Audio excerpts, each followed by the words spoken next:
It's opening day and Grandpa Skelly is here.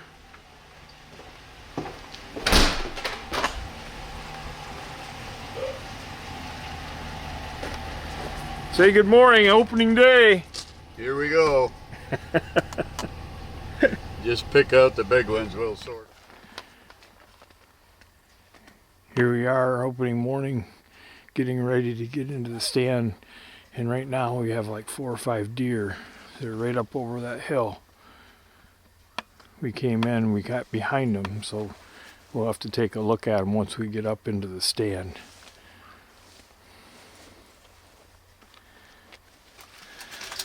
Okay, it's November 16th and it's opening day. And we're in the stand. And Grandpa Skelly is with me. And we're ready to slay some buck. What do you think, John? Oh, we'll get one. Just big ones, sort them out later. Nothing to it. Well, If it happens. we certainly have good weather. Don't get better than this. So You got your earplugs in for when the shooting starts? no, I don't happen to have my earplugs in yet, but I guess if we need to put them in, we will. These are anti-rattle things. Oh, yeah. Yeah, that's the first year I ever hunted without a back tag. That's a new one. Yeah. Yeah. Tell me about the first year that you got a back tag. Well, actually, I had one for small game when I was 14. You had to wear it hunting pheasants and stuff. Yeah. So that'd have been 1954. The same back tag for big game then? Not till you was 16, you couldn't hunt deer. My first deer season was 56. Didn't get nothing. 57, didn't get nothing. 58, I killed a one-horn buck up at the south end of the lake. Yeah. Really nice weather. I was sitting there in a bunch of leaves watching a little tiny red lizard. There was a ravine there, and I looked, and there was a doe wandering up through the ravine, so I quit watching the lizard. And this one-horn buck come right behind him, and a buck's a buck, and I got him. So I was 18 when I got my first deer. Yeah. A little different these days, what we're hunting for versus what you used to hunt for. I remember my first buck was, gosh, it would have been around 1986. Quite a while ago. Whatever, and it was a little split 4-point that we wouldn't even consider. Still, it was a buck. We would not even consider shooting it today. Well, last year, your son-in-law Dan had me in his stand. I think it was the last night of muzzleloading season, and that was a nice buck. But he had one horn, big horn, and Dan says it was about 10 after 5. Snow. There was about a foot of snow. It was cold. He said, "You can shoot him if you want." I copped out and didn't shoot. I know it was going to be late by the time we got him cleaned up and back, and I never would have seen the day I was going to pass up a buck, but I did. Yeah. Well, when we came in the field there was 4 or 5 deer right behind us in this field where Cliff told me that, watch that because that's where they've been coming out.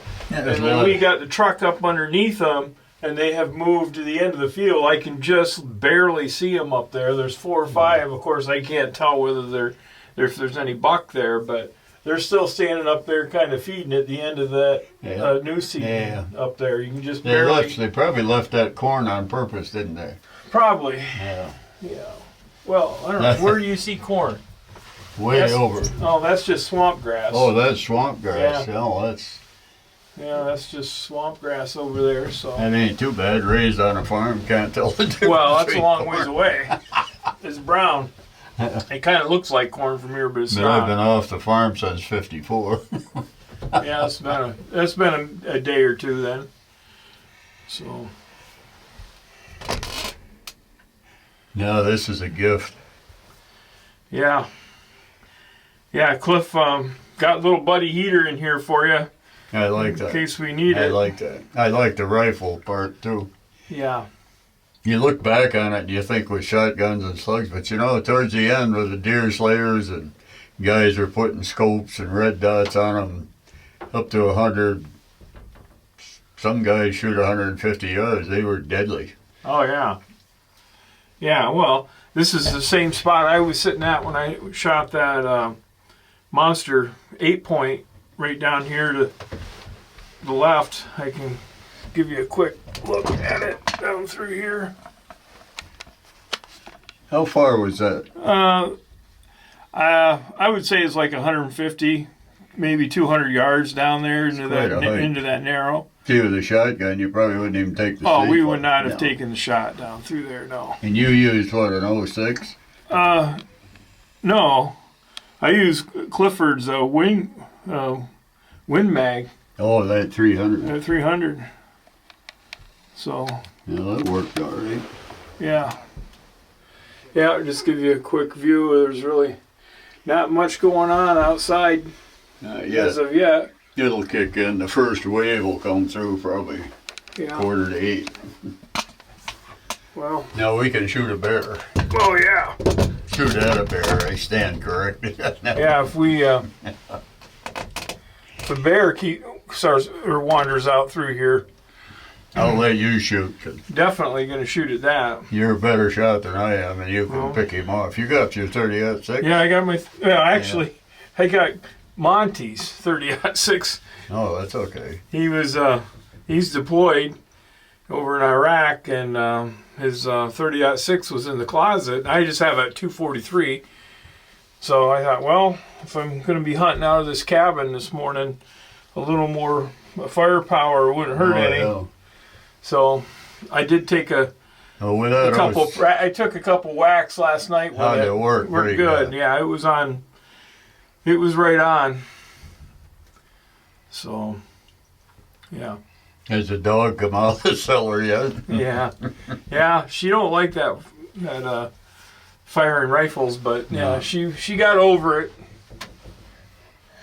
So, yeah, I've been up here opening days when we've had 6-8 inches of snow. Yeah, cold, windy. Cold, man. Yep. But today's a pretty pleasant day up here. So, tell me that story about your big buck that you. Oh, that was a snow deal that got him shot. Because if I remember right, you never ever was in a tree stand until just 5 years ago? Right here. Yeah, first one you ever were in. Yeah. No, there wasn't any. When I first started hunting, nobody was in the air, not even the guys with the bows. I never used the bow because turkeys are coming in around here, and I always hunted birds with my beagles, but then turkeys were fun to hunt. Not with dogs, I just hunted them. Mm-hmm. And I picked up a bow on a deal one time and instantly lost all the target arrows down into the swamp. And Yeah. I could see I didn't enjoy it and wasn't going to have the patience. This would have been one move up from a longbow. It was called a recurve. Mm-hmm. Well, and now today they look like an engineering miracle, but boy, they are deadly. Yeah. But I just never did it. And I did buy a crossbow a few years ago, and I didn't care for that either, because when you walk with it, they're hard to carry. Yeah. Well, most of your hunting career you did on foot. You used to wander around the woods, this right? is actually up here is probably the most set I ever did. Yeah. That's probably why I didn't get many deer. Yeah. Well, that's true. Yeah. That's true. And back in the day, so to speak, if it had horns, you shot it. Oh, yeah. Yeah. And today, like up on the ridge back of the farmhouse, you'd be hunting up there. Usually we hunted about in the middle of it. And if somebody started a buck, the ridge laid north and south, and you could tell. And there was the doe day was at the end of the season, so shooting then was going to be a buck. Mm-hmm. And you could tell right where he was going by hearing the shooting. You follow it, yeah. Yeah. Yeah. And boy, they... Of course, that's the slugs again. The running deer is quite a target. Yeah, because they get that again. Nice, good point. It was all shotgun then. I did notice with the rifle, the first buck I shot at was a 760 pump running across the field, not far, probably 80, 90 yards. And I shot 3 times at him. I had peep sights on a 760 pump Remington. Mm-hmm. And I thought, boy, that's funny. And not that I'm that good of a shot, but I should have been able to hit him. Mm-hmm. So a week or 2 later, I'm in there hunting along down by the creek.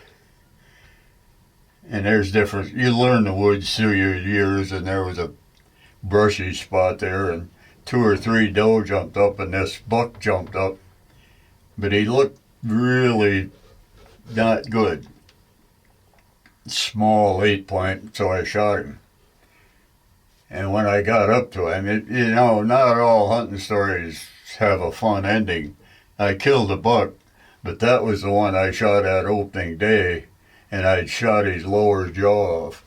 He wasn't eating. Oh. But the thing, I thought of it later, I was so used to hunting with a shotgun, I was leading him. Yeah. And with that '06, I wouldn't have so had much faster. I could have held right on him. But, yeah. But anyway, I got him. He didn't suffer and die slow in the winter. Yeah. Well, go back to that big buck that you shot. That story. You said it was some snow on the ground. There was snow up home, horrible. Mm-hmm. And I've always had weak knees. I can't hunt in deep snow. So Friday, I was down by Ripley, right on just off of Route 20, hunting with my brother-in-law and one nephew, and one someday to be a son-in-law to my niece. And the nephew, Charlie's boy, had hunted there forever, and he kind of laid out all the hunting, and there was about 8 inches of snow down there, but there was 18 up here easy, not counting the drifts. And the very end, my truck was parked with his, and everybody else was up by the side hill road. So Charlie's boy, Sammy, told me to go down and stand by the railroad tracks, and him and Jack Ogelman, the guy from Syracuse, was going to come through that brush, and I thought, that's funny. I wandered all through that brush. There wasn't even any deer tracks. I thought I did. Mm-hmm. So I'm standing there, and you could see the railroad tracks and everything. And Jack's a big guy, 6'2", 6'3", and he had on an orange cap, and I could see him coming through the brush. He wasn't 25 yards from me. And I started unloading my gun, and I dropped a slug. And when I reached down to pick it up, something caught my eye, and now my gun is empty. And here was a huge buck. Just, Jack never seen it. Neither did Sammy.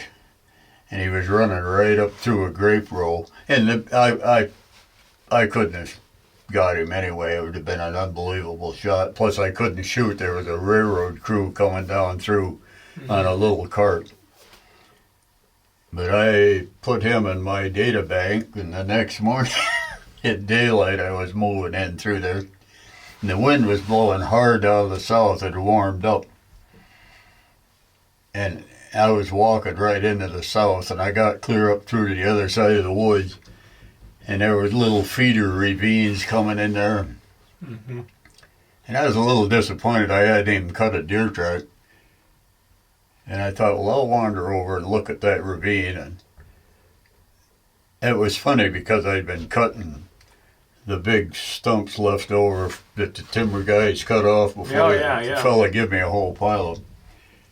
And I remember looking across that ravine and thinking, boy, that's funny, that piece of wood don't have any snow on it. Mm.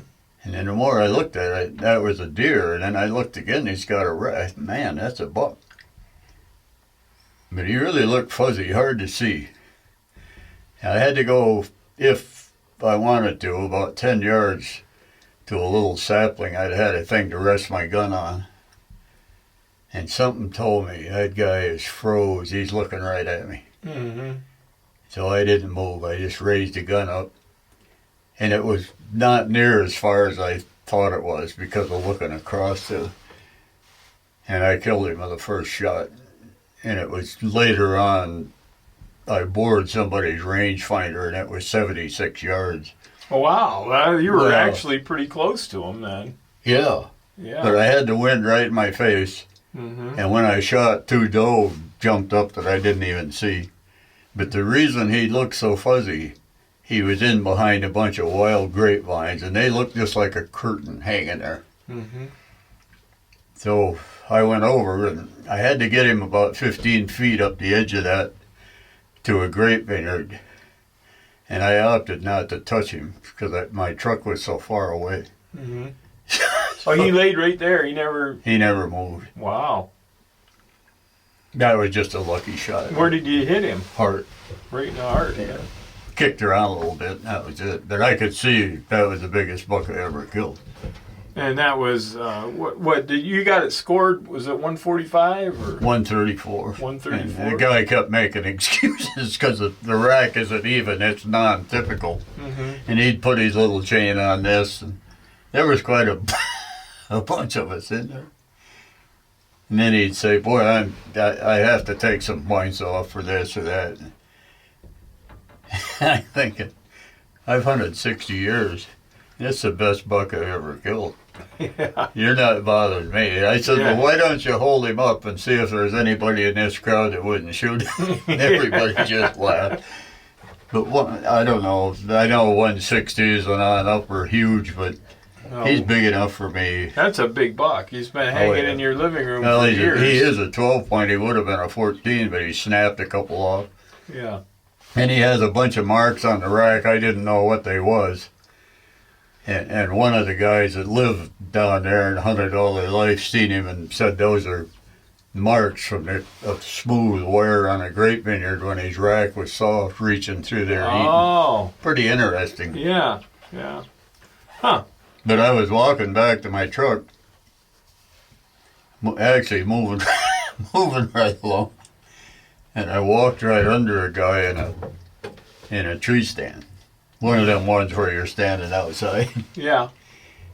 And he said, was that you that shot? And I said, yeah. He said, did you get him? And I said, yeah. He said, I'd like to go look at him. I said, I'd love you to go look at him. And I said, stand there till I get back. Mm-hmm. He said, I will. Well, come to find out, it was my sister-in-law's neighbor. Mm-hmm. And he helped me get it up the bank. I really struggled with that. He did too. Mm-hmm. Right. But anyway, later we had it on the truck. He drank my coffee, ate my goodies. I didn't need nothing. Speaking of which, he told me, he says, I'm not cutting this deer up, but he said there's one in here bigger than that. And I said, well, I hope you get him. And I never said a word about the one I see today, but he'd think I was the biggest BSer in the world. Oh, yeah. That buck run 25 yards by me, and he stayed to So you don't think it was the buck you saw the day before that you shot? No, that one was bigger. It was? Oh, yeah. Easy, Oh my whiter, gosh. higher, the white rack where this one's dark. I mean, all of these little things end up making a deer story. Yeah.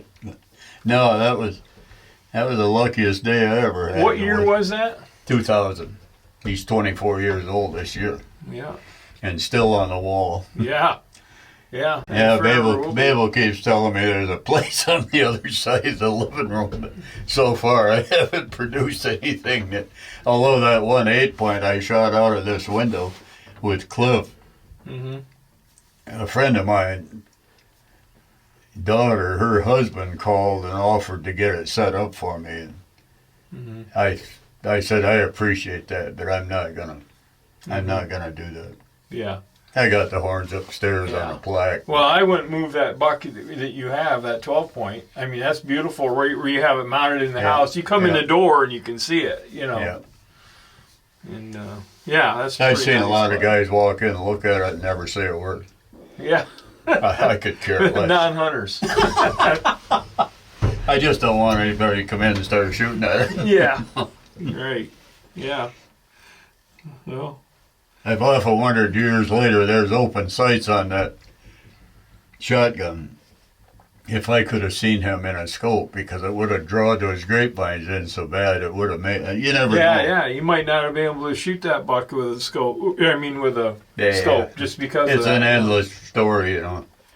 This is nice to have a scope in this particular this stand. is perfect up here, especially with a rifle. Yeah, because you can reach out 200-300 yards. So your daughter-in-law, Kaylee, shot one right over there. Right in front of us. Yeah. Yeah, and you know what? And that deer was laying there thinking it was hid the whole time, and it's basically 100 yards right in front of us, you know, and is in that taller grass, but she was able to pick out movement in it and got to watching it, and sure enough, it presented itself, and she didn't miss it. Yeah. Well, that's like that elk your son-in-law shot. He thought he was hid in that green tree, whatever kind it is out there. Yeah, and that's Nat Barone out in Arizona. Yeah, Cliff and I went out there with him, and he shot a big elk. Yeah. Yeah, that was quite the story, too. Unbelievable. Yep. What was that thing on the wall in the place? A scorpion? Oh, yeah. Yeah, there was a scorpion. That would have took care of me. Yeah. We rented a place up there in the hills and near Phoenix, and we got in there, and there's a big scorpion on the wall. This is a nice place, though. I mean, it's stuff like that happens out there. Oh, yeah. I mean, yep. Yeah, when I first got home from the service that following summer, they were ramping up to put Kinzoo in the town of, I'm not sure what all, but one thing there was a Seneca cemetery down there, and you could sign up. It had to be hand dug. Quite a lot of rules. And you had to be quarantined for 6 months. Yeah, the deer is getting a little closer and out back here. Good. If it gets close enough to put the camera on it and zoom in, I'll show you. At this angle, I can't see any horns on it, but you know what? We have a pair of binoculars. I bet you can see it. Oh, there you go. If I was a betting man, I'd bet it's a doe. See, it's how they're about 4-1.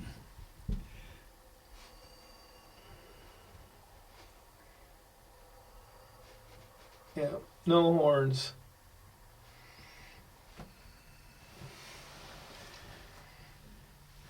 No horns on it. If it gets a little closer, I'll get the camera on it. Yeah, So. hopefully its boyfriend comes out. Yeah. So anyway, that was in the paper. You was quarantined for 6 months. And they guaranteed you $10,000. So a friend of mine and I, we both got out of the service that spring. Mm-hmm. Kinzoo was So that was 1950. 1961, spring of 61. So I got a hold of Roger and I said, let's go down and see if we can get in on that. That's a lot of money. A brand new car was $3,000. Right. So yeah. So 3 of them. Yeah. we rode down and there was a foreman there and he took our name and stuff. Then we thought maybe we better act plenty interested, so we went down the next Monday. The following Monday, we went 3 weeks. And the foreman said, I got to be honest with you guys. He said, you're from New York State. And he said, I'll guarantee you they will hire people from Pennsylvania. Which was, Yeah. you can't argue that. Yeah. I So could we have told you that the first week. Yeah, well, they never dreamed we'd keep haunting him, probably. Yeah. But one of the biggest troubles they was having was when they'd shut their equipment down at night. Rattlesnakes would crawl up on the seats and wherever there was heat. Yeah. he said the boys look stuff over pretty good before they jump up in. on it. Yeah, yeah. But I read later where they got that done early, like in about 3 months. Mm-hmm. And they let them go home and they paid them the full pay. So, but no big deal. Yeah, yeah. I think of that. We ride down through there usually in the fall a couple times or something. There's a big tasty for each place. And Right. things. Yeah. Well, we haven't really seen anything come out yet. I think I'm going to shut you off. I'll turn you back on if anything comes Yeah, out. we'll have a big deer story by then. Yeah. Well, we're back, and it's about 9 o'clock, and we have not had much to look at. We're averaging 1 shot an hour. We've heard 2 shots. Yeah. And it isn't us. No, and we have not seen anything in front of us. We did have a couple. We did buy some stuff to eat. we did have a few deer out behind us, but nothing really close enough to even shoot at with a rifle. So. Yeah, you seen the one was a doe with the glasses. Right. Yeah, we could have actually stepped out on the back porch on this thing and probably, let one fly at it, but it was a doe. So we're just getting ready to wrap it up here, and thought. The pressure's off. We survived the first 2 hours. Rifles have cooled off from the steady shooting. I guess you could say it's a typical first day for me. I was telling John on the way up here, all the first days I've hunted, I don't know that I've ever seen a buck on opening day for whatever reason. Yeah, just to break that record, I'll let you shoot one on the way home. Yeah. Yeah, how about you on first day? Do you have any first day kills? Yeah, I had 3 or 4, but it was years ago when there was pressure and there was deer. There was no deer stands, and usually when there was snow on was the best first days, because naturally you can see them better in snow, and guys are attracted to tracks. And I remember one time I didn't get that deer, but a friend of mine was over in the woods to my right, and I was looking across a small, narrow, well, it wasn't small, it was probably 300 yards across it. And he jumped a buck in the woods, shot at it once, it jumped the fence, come out where I was, and it was carrying the mail. I shot at it 3 times, and it was running away from me, over towards where my dad was. So I set the gun down, reloaded it. Geez, I heard Dad open up. He shot 3 times. And I thought, that's amazing. He must have got it. So I had calmed my nerves down, lit a Lucky Strike. That was back when smoking was good for you. Yeah. Wandered across the field, and Dad's explaining the buck. I said, yeah, that's the one I shot at. I said, why did you quit shooting? Because where he was, it was more. He said, I don't know. He said, you shot 3 times, so I shot 3 times. Just, I don't know. As long as people were shooting, I'm going to get in on it. Yeah, we were on a 3-shot limit, I guess. But those days are just about as much fun as the days when you got one. Yeah. Well, I guess the only real sad news I had today is we stopped at the restaurant this morning, and John's other daughter, Rosina, works there, and she was at the other side of the counter, and these 2 guys were asking who we were. And she said, well, one of them was my father. And the guy said, well, which one? And I went, he wanted to go out and get his rifle. I was like, really? I guess, I don't know, maybe it's got to go, I guess. I guess there's an old saying, he's not going to grow old gracefully. I don't know. John's a few years older than I am. You're 80. Well, I was clean shaven. Yeah, you're clean. I'm 84. He's 84. I'm 61. So I mean, come on. Yeah, but you're aging faster than I do. Yeah, maybe. Maybe. Well, what's your nickname playing cornhole? The senior assassin. Whatever. Okay. Hey, that proves you're good at it. Yeah, well, hey, we're gonna we're gonna shut it down and maybe come back tonight and shoot a buck Yep. in the evening. We'll let them pick off all these little ones, and then we'll come back and get a trophy maybe. Yeah. So, anyway, we're out.